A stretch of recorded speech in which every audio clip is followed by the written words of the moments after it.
High FM, 101.9 megahertz of life. We need to talk about what is happening in the United States, because wherever I look, I see articles and thoughts about and concerns about some issue that they are facing. Ooh, maybe I shouldn't say that, but they're currently battling a major Cyclospora outbreak, and that is linked to fresh produce, apparently. So we wanted to understand what this is. Apparently it's I hate the term. They're using the term explosive diarrhea.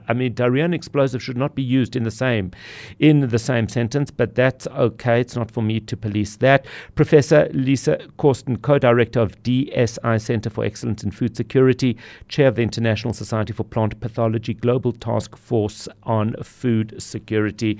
A very, very good morning to you. How serious is this? Well, first of all, if you get it, it's serious. It's miserable and horrible. Right. That's all I can say. Nobody wants it. And for us in South Africa, it's not common, but I'm going to explain something why I'm saying it. Great. It's sort of a in the background disease that occurs naturally at a certain percentage. And it's a very important story because we talk about a Cyclospora season, which means it's got annual frequencies. So if it's non-endemic in countries such as the USA, then you end up with having these incredible outbreaks where it's suddenly in the news and it's all over the show.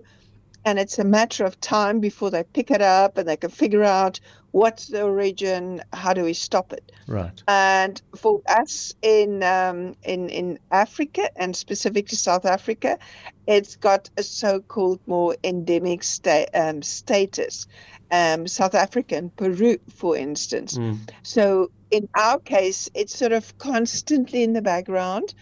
It's a baseline, very low. And we talk about approximately 7.2%, meaning that it's consistently circulating within the population. Right. And particularly we talk about rainy seasonal spikes. Right. So it means every now and then someone may get it and you may think it's just tummy bug or tummy flu and you ignore it. So it's not necessary that it'll be explosive in the news like in the USA. Right. Does that also mean, if it's endemic, let's say to South Africa, does it mean that over the years we build up a tolerance to it at more mild levels? Or is it just the actual bacteria itself that doesn't achieve the aggression that we're seeing in the US? I think it's constantly in nature. Microbes are everywhere. Nature select. That's the first thing. And then secondly, I must tell you, it's not a bacteria. We talk about a protozoan parasite. Okay. If I can. It's important. It's important to correct me because we need to know these things accurately. Yeah. So it's sort of part of the eukaryotes, and a bacteria is part of the prokaryotes. Right. And a protozoa is actually also still a single cell.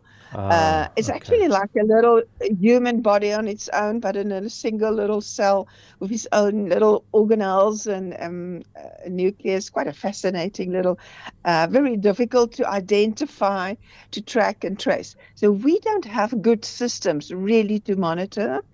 And we do have some people that can work with them. But as with all bacteria and microbes, they might what we call so-called microscopic. So they're small. You can think of about 8 to 10 micrometers. It's about a tenth of your hair. It's just teeny, weeny, weeny small. Right. And it's difficult to see, and it's parasitic in nature, which means they cannot live long. They need a host to reproduce within. And once they're within the host, they actually steal the nutrients. So they They're real little parasites, and but they aren't present in our country. And yes, I think we've got a natural levels of resistance towards them. But we don't have what we do have in America, and it's usually associated with these massive production systems and the big outbreaks we've had in America, particularly the ones associated with spinach. The previous one, and that was more bacteria, foodborne pathogen kind of space. They were associated then with all the food goes to a central big processing plant, and from there it gets distributed throughout the country. So we don't have the same kind of food distribution system as that they have in America. So if you have one contaminated farm and it goes into these big cycles and it gets distributed throughout the country, you have many people exposed to it. Our systems are smaller. We have different supply chain systems. And I think what we talk about the fecal route, which means the pathway from where it was to end up in your body, is very different. And I think that's the same for when you go to Peru, where we pick it up and etc. So yes, for South Africa and India, Peru, we do have different. Obviously, defense systems. Yes. We know that from traveler's sickness. I was going to ask you about that, because we were talking about Indian street food the other day on the show, and we were saying, I witnessed a scene where somebody was selling fruit on the side of the road, and somebody else came to shout at him. I didn't understand the language and what he was saying, but it was clear he was gesturing at the fruit, and what the vendor did was take a bucket, bend down, take water from the gutter, and throw it over the fruit to give it a shiny thing. And I thought, oh my word, if anybody eats that, I mean, if I eat that, I'm dead. But how are people?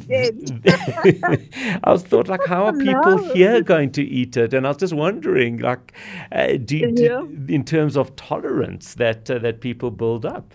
Yeah. So yes, we do have a different. There's a lot of talk now about a microbiome. We all love talking about it. The microbiome is sort of the number one topic. Yes. And we actually study the microbiome in the water, in the soil, on the crop, and in the human gut. And now we even link it to Alzheimer's and dementia and all the diseases you can. It's sort of the top topic of the time now. But what we do know is that there's always a core microbiome. So nature's full of different microorganisms, and they live together in harmony. And some of them are what we would call the bad microbes. And when conditions turn favorably for them, they outcompete the others, who keeps a natural balance, and then particularly the ones that you don't really want to, that you don't want to get exposed to. And they take over and you get sick. So if one of these specific ones, Listeria or Salmonella, gets in, you really get sick. You can die. Absolutely. So we understand that dynamic. Yes. I'm sorry, we actually do need to, they're gesturing to me in studio because we are over time, and it's such a pity because it is such an important and great conversation, but we do need to leave it there. Professor Lise Korsten, thank you for your information, co-director at DSI Center for Excellence in Food Security and chair at the International Society for Plant Pathology Global Task Force on Food Security.